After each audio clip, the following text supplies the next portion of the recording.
Hi, this year marks the centenary of the launch of the Leica M in 1925, which is one of the most groundbreaking cameras of all time because it was the first mass production 35mm camera. And it led to the evolution of the Leica brand, which we see here today. And we are at Red Dot Cameras in London with Ivor, who's going to basically talk us through how this original camera has became the M series. And we're particularly focusing on the M series in this video. Yeah. We've already looked at the earlier ones. And we're going to start with the M3 because this was a groundbreaking camera, wasn't it? The first of the bayonet mount rangefinder cameras.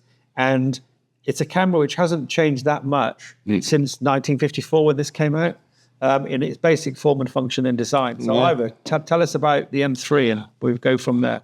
Well, as we were saying about the quality, the build in our previous video and the weight. So one of the things that enlightens me, or the things I love, is where you actually can see the mechanics, and this is why they are the quality that they are. The engineering, the rangefinder mechanism, is hell of a lot going in there. This is one that I just cut open because it was beyond use. It no way it was going to get working again. But as I say, 1954 to 1957. Okay. Mm-hmm. Yeah, so just one I took apart, cut open, made a skeleton camera of it. But you can see they're all clockwork. Yeah, all the mechanism. All the little bits well, in fact, okay, here's one that Leica have done, so they did a better job than me because it actually is still fully functional. Right, okay. All the mechanism, the rangefinder, everything's working. Obviously, it would leak light. I mean, state the obvious here. Yeah. But if we put a battery in there, the meter work. So it's fully functional camera. And as you say, you get to appreciate the engineering quality. And as I say, it's still brass, glass. You're not going to find any plastic in there. Maybe mica on the circuitry, okay? But it's not.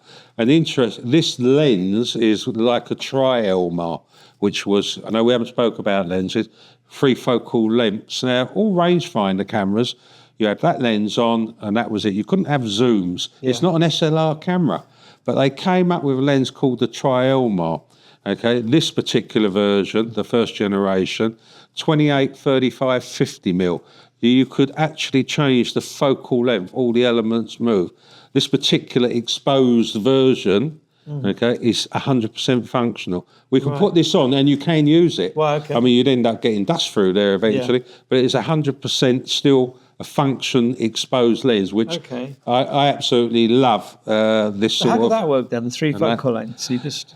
This particular, if I get you one out that's not cut away, you'll see, if you look at the front element, moving in and out. Okay. But inside these, there's sets of lenses and all the glass is moving independently. Okay. It was an engineering nightmare. Okay, not so much that was getting the rangefinder bright line frames to change. Yeah. It was no end of problems for Leica to do. They actually did also do a wider version, but that didn't have to couple to the bright line frames. But yeah, rangefinder coupling, it was quite a thing. No one in the history of rangefinders had come out with something that we could loosely call a zoom. Yeah. It doesn't add up. Yeah. Okay. So it's quite an incredible piece of engineering that Leica undertook to produce that lens. Wow. Okay. Okay. Well, we're jumping ahead a bit here, aren't we? Because this is the M6, isn't it? Okay. So we've got the M3. Well, you've got your M3. I mean, unless we go M3, obviously they go chronologically. Well, they don't actually. You get the M2 afterwards. Oh, do you? Yeah. It's a bit quirky because you had, remember I spoke about the 3G. Right. So you had a 3 and the G. Then they introduced the M camera, and I think they wanted to pick up on the 3, but it was a different version, like you said, the bayonet mount. Right. Okay. So that's why it was an M3. The M3, as I said, had 3 viewfinders, or I mentioned in the earlier video, a 50, a 35 and a 90 mil.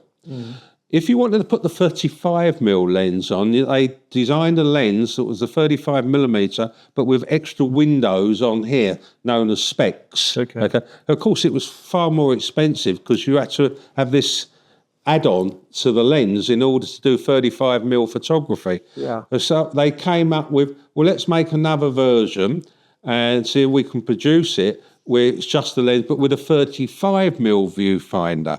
And that was the M2, and it actually had 35, 50 and 90. And because it was a way of making it cheaper for people to use, this has got an internal counter. The M2 has got an external counter. It would still wind on, but it didn't spring a rewind. Okay. But it was almost like a budget version of an M3. Yeah. Then we go to M4s.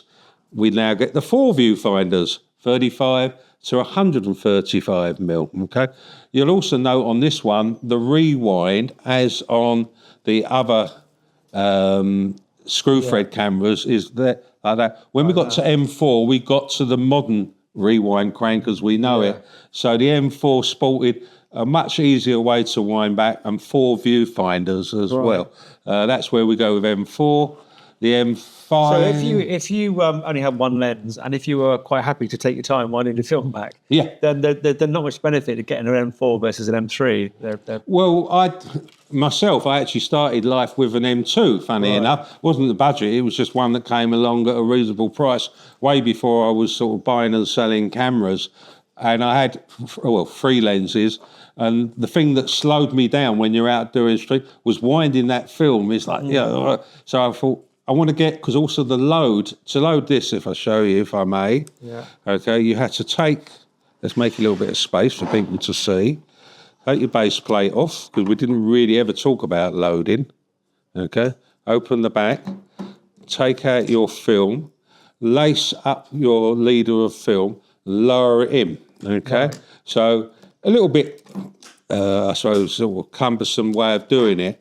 By the M4, they realised that they could improve this, and they produced a take-up spool, and you literally could put your film in, put it across, and away you go. So it was quicker to load, and it had the modern rewind crank. So I changed my M2 into an M4 because it became quicker, especially when you're doing sort of street photography and you want to get from that one roll of film over to the next roll of film. That was M4. I had an M4 for years, actually. It was really great, beautiful camera. What did you say about the way you used to use it, and speed was of an essence? If you were using an M2 or an M3, you would have needed twice the amount of cameras to keep load and keep going. So that's where the M4 fits in. Then we have, there's M42, M4P. Same shape, same style. Then they wanted to bring the light meter in, which was the M5. That was much more brick-like in its shape and form, but it had a light meter in it. It was the first one to show the light meter. People didn't like it. In fact, they tried to sort of, I think Con's being a little bit wrong in the industry. It had 2 strap lugs, one here and one here, because it was bigger. So the idea was people wear it looked smaller, but that people didn't like. So they added a 3rd strap lug to return it into the normal form. I've actually got all these cameras. That was M5, and then electronics got smaller. So then we got to M6s, which they made. M6 here? Well, they got, they did. We've got. This is an M6, isn't it? That's an M6 there, They then, in 2022, actually reintroduced the M6, So it had been discontinued, but they bought it. There was such a demand for pre-owned M6 classics, as we call them. So they actually reproduced this 2000, and it's still available today. This is, a manual film camera, light meter, 6 viewfinders, by the way, now. We go from 28 to 135mm. They come up in 3 pairs. We have also the MP camera. The MP, a lot of people say it's like mechanical perfection or pro version. The gearing and the smoothness is much quieter, Here, by the way, the viewfinder in the original one were 2 electronic diodes, 2 triangles. To get your exposure right, you got the illumination equal. If one was darker or lighter, you were over/under exposing by a stop. If you only had one illuminated, you were more than a stop out. With the MP, the modern version, because there was also a classic, has a red diode in the middle of the two triangles. So when it's the correct, it's just the red dot. But also it's much smoother, quieter. It also sported an anti-flare viewfinder. Okay. These are current cameras, okay? And for the hell of it, because Leica can, they took the light meter out on the M6 and the M3, okay? But no, these have got the old-fashioned rewind we were mentioning before. Oh, yeah, very okay? much. So it's also harping back.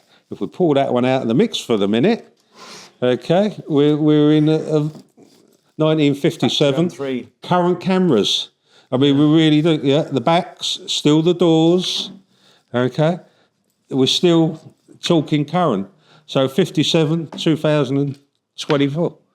Okay, 25. Looks of the year there.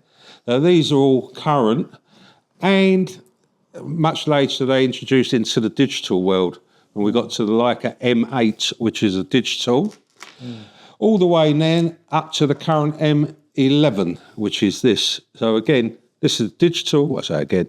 60 million pixel camera, still a manual rangefinder, same 6 viewfinders, same diode display, or you do have the luxury of an auto facility as well. But, all right, no winder. Okay, they have done some other digitals that did even have a winder on there as well. But the heritage is still there, isn't it? This and this is the same. They have done models. In fact, we have with no screen. Okay, so instead of putting a roll of film in a camera, you put an SD card in. Yeah. You won't know till you take your card out when you get home. Yeah. So that sense of there's still that sense of shooting film. Yeah. Okay. Yeah. Beautiful. And it actually feels remarkably similar. The weight feels the same too. Yeah, they're very similar. And if you know, look at this dial here. Obviously, it's not a rewind, but it's harking on that. And it's got your ISO speeds on there. Oh, yeah. Yeah, okay. There's actually an auto. There's preset manuals. You can actually, there are other ISOs within the menu if you want to get more. Right. But instead of, they've made this to replicate this rewind. Yeah. Beautiful. They did such a good job, haven't they? Okay. And they won't break the mold. They've done mirrorless SLRs, cameras. There's the Q, which is an unbelievable story. That's a separate video in its own right. The Q family is just unbelievable. It's kept Leica going for the last few years. The Q? Yeah, the Q. Is the Q the most popular range then? Yeah. I mean, it's the phenomenal camera. It's a camera and lens. Yes, it's a fixed lens. They've now done 2 versions of it. Focal length. There's a 28mm, which is the one that's been for a long while. And they've introduced now the 43mm. Yeah. People say, why is it a 43? Well, 43 is actually a standard. Everyone thinks a 50mm is a standard.